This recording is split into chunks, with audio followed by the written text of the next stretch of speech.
In this video, we are going to cover some additional points related to cost-benefit analysis. I'm not providing a comprehensive treatment of everything related to cost-benefit analysis, but this will be a good basis on which to build if you pursue this in the future. Let's talk about distributional consequences. One issue is that policy choices have distributional outcomes. Some people will lose and others win from policies. How can you make a choice when someone loses? We're going to talk about two options. First, we could have a rule such that we only pass policies that make no one worse off.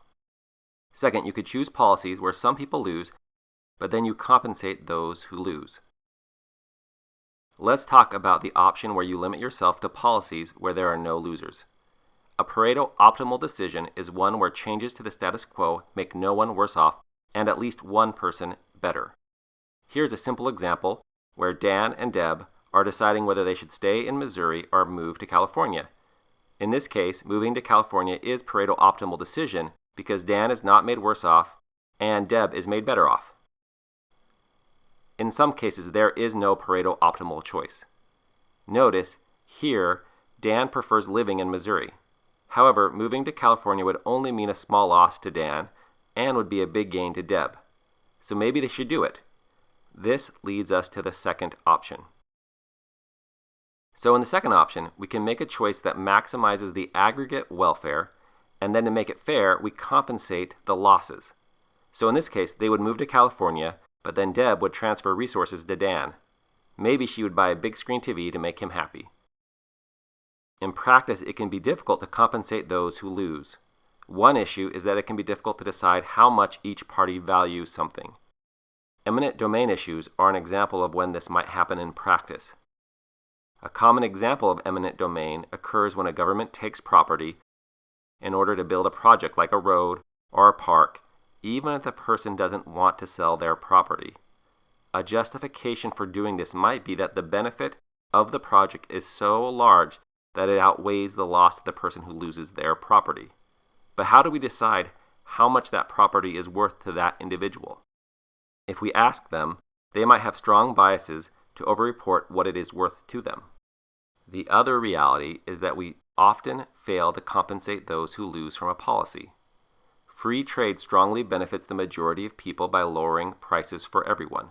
However, free trade comes at a cost. We could compensate those who lose with new job training and other monetary transfers, but in practice, we didn't do that much following the free trade liberalization that started in the 1990s. Let's change gears.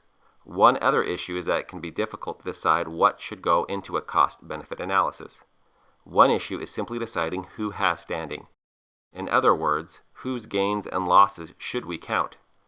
One related issue is that some decisions have externalities, which is a fancy way of saying that the decision has an impact on people who didn't have a role in making the decision. Pollution is an example of a negative externality.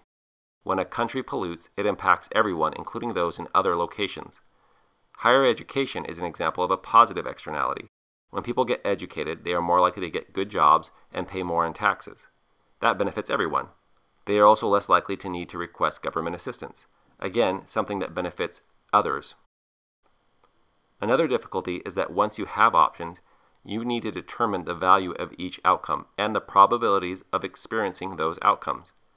In practice, these usually come from past research and the researcher's best educated guess. Finally, the reality is that politicians need to win elections, which means that they need immediate policy victories. For this reason, they have incentives to discount the future when choosing policies. We want to finish with two examples, one from each type of problem we have been covering. Here's a problem about a county health department making choices about flu vaccines. Go ahead and pause the video, and when you're done, come back and we'll go over the answer. So we want to calculate the expected value of the two options, order vaccines or not.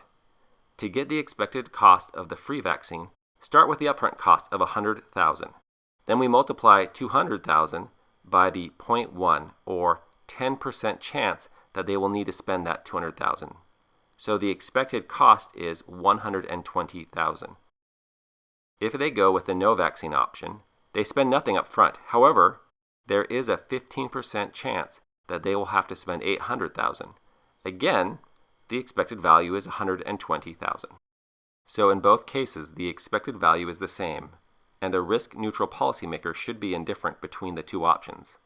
The question is whether you want to spend something up front to minimize the possibility of a high cost, or instead to pay nothing initially and then risk a high cost later. For our example dealing with the net present value calculation, let's imagine that Amazon tells El Cajon that they will build a facility in their city if the city spends $130 million on new facilities. Take a moment to pause the video and calculate the net present value of offering the subsidies.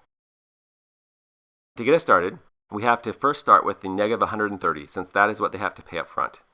But then you add in the $17 million in benefits that they are to receive each year, divided by the discount rate, since this is a perpetual benefit. The present net value ends up being $720 million. So in this case, if these were the right numbers, they should do it. That's it for this video. Keep asking questions, keep studying, and keep safe.